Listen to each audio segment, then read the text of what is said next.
space, I will be one of the last voices of humankind if tomorrow is it. Just that's kind of neat to think about, but if we're all dead, who's going to care? I know if I'm dead, I'm not going to care. Well, maybe I'll be able to look down from heaven and see it, and but by then I'll be too busy enjoying heaven and being in the glow of my Father in heaven, so I won't really care what an alien being is thinking of what I did during my human life. Just saying. Some people are probably saying, "Well, geez, now you're some kind of weirdo, aren't you?" Like, really? Yeah, that's what some people think. Because I have a strong belief in something. As does Texas. Another Yahoo News story. Texas town allows teachers to carry concealed guns to school. Harold Independent School District, which was established in 1884. It's a tiny town. In this tiny Texas town, children and their parents don't give much thought to safety at the community's lone school, most because some of the teachers are carrying concealed weapons. Now, in remote Harold, the nearest sheriff's office is 30 minutes away. That's not by horse, that's by car. And people tend to know and trust one another, so the school board voted to let teachers bring guns to school. Because we don't have money for a security guard, but this is a better solution, said Superintendent of Schools David Thweatt. Thweatt, or maybe it's Thweatt. It's not Thweatt. It sounds like you got a lisp when you say it, but no, I think it's Thweatt. Thweatt or Thweatt. Either case, it sounds like you got a lisp when you say his last name. And I'm not making fun of people who do have a lisp. I'm just also, why is it that we name a speech impediment something that people with the speech impediment would have a difficult time pronouncing? You have a lisp. They can't say lisp if they have a lisp. They say lisp. And those who have a other speech impediments probably can't say impediment. I'm just saying. Maybe we should be a little bit more considerate. These words were invented, I guess, before there were the touchy-feely stuff. But a shooter could take out a guard or officer with a visible holstered weapon. But our teachers have master's degrees, are older, and have had extensive training, and their guns are hidden. We can protect our children. Hey, they got a point there. Teachers' guns are hidden. They're concealed carry. Master's degree in what? Firearms. They're older. Might be slower too, but anyway. In the awful aftermath of last week's Connecticut elementary school shooting, lawmakers in a growing number of states, including Oklahoma, Missouri, Minnesota, South Dakota, and Oregon, have said they will consider laws allowing teachers and school administrators to carry firearms at school. Now, Texas law bans guns in schools unless the school has given written authorization. Arizona and 6 other states have similar laws, with exceptions for people who have license to carry concealed weapons. So yeah, look at that. There are states already on the books that allow weapons in school. Legal, trained, sane people to carry on. I guarantee you. I keep saying this, and some people they're trying to tell me, Rod, you don't know it. I'm telling you. If the principal or another teacher in that school was packing that day, we would not have 20 dead children and 6 dead adults. We still might have some dead children, unfortunately. We still might have a dead adult or 2, unfortunately. But that would be far less horrific than 26 innocent lives gone. No, it's not acceptable for even one life to be. Now, I know people are going to, liberals are going to say, oh, well, because they've already done it.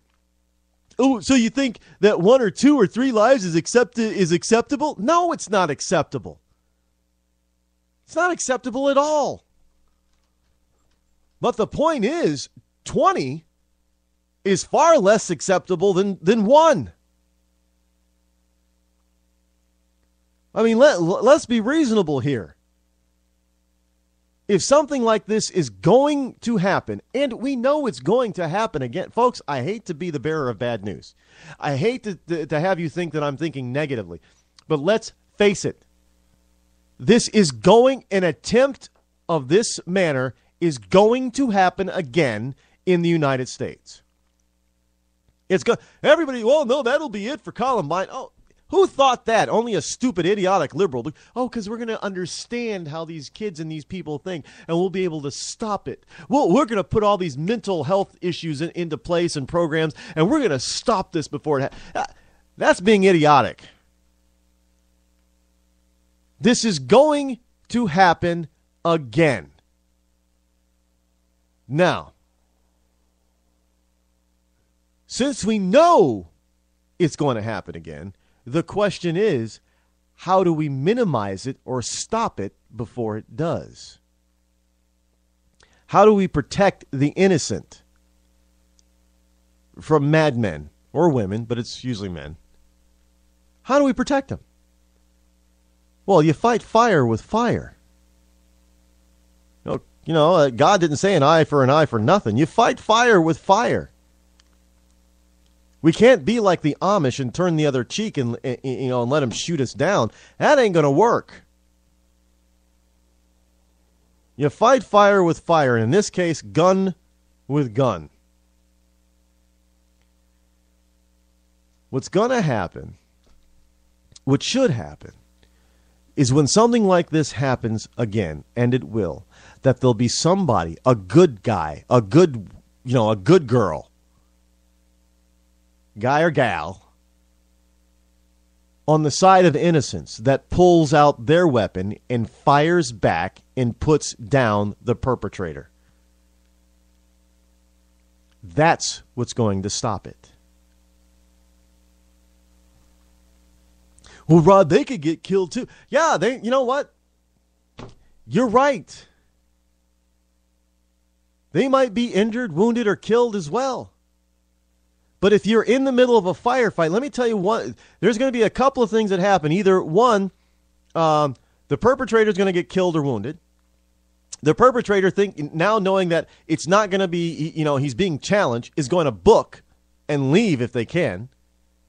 Or at least 3, if they do manage to kill the protector, it's at least slowing them down from killing innocent administrators, teachers, and children, slowing them down long enough for the cops to get there. And who knows, maybe if they slow him down long enough, and if he doesn't leave and they slow him down long enough, by the time the cops get there, the perpetrator will think, well, geez, I'm done, and blow his own brains out. I don't care at that point for them. I mean, they shouldn't be doing stuff like this to begin with. Look, I'm all for, in certain limited cases, I'm all for the death penalty. That's one case I'm for the death penalty. And if the death penalty is self-inflicted, it saves the taxpayer money. I know that may be sounding cold, heartless, and callous, but it's not.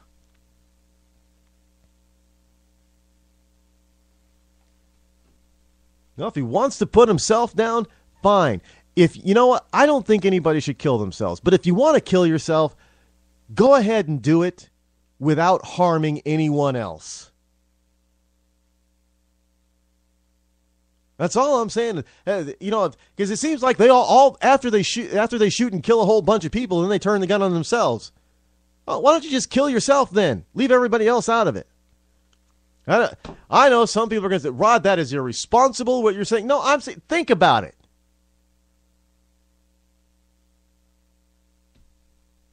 I mean, if you are in such a state of personal disarray, is that you fully believe that you would be better off dead, why in the hell would you be so cold, so evil as to take somebody else with you who wants to live? Somebody who wants to live. Why would you do that? Fine. Take yourself out. Leave everybody else alone. Yes, we will all have to deal with your... I know suicide is selfish. It really is. Because it really doesn't... If we believe in heaven and hell and you kill yourself, well, you're most likely going to hell. So, yeah, you're going to suffer. But other than that, the person who commits suicide doesn't suffer. It's those who are living, who remain behind, are the ones that have to deal with you taking yourself out. And if you take some of their loved ones out along with you, well, that just makes the pain even worse. So just off yourself, leave everybody else alone. And, you will have done what you wanted to do. And you let those people who don't want to join you in an early grave continue living. But if we need to have people who will, if you are insisting that somebody help you do this, the suicide by cop. Remember, that's a term that was coined a few years ago.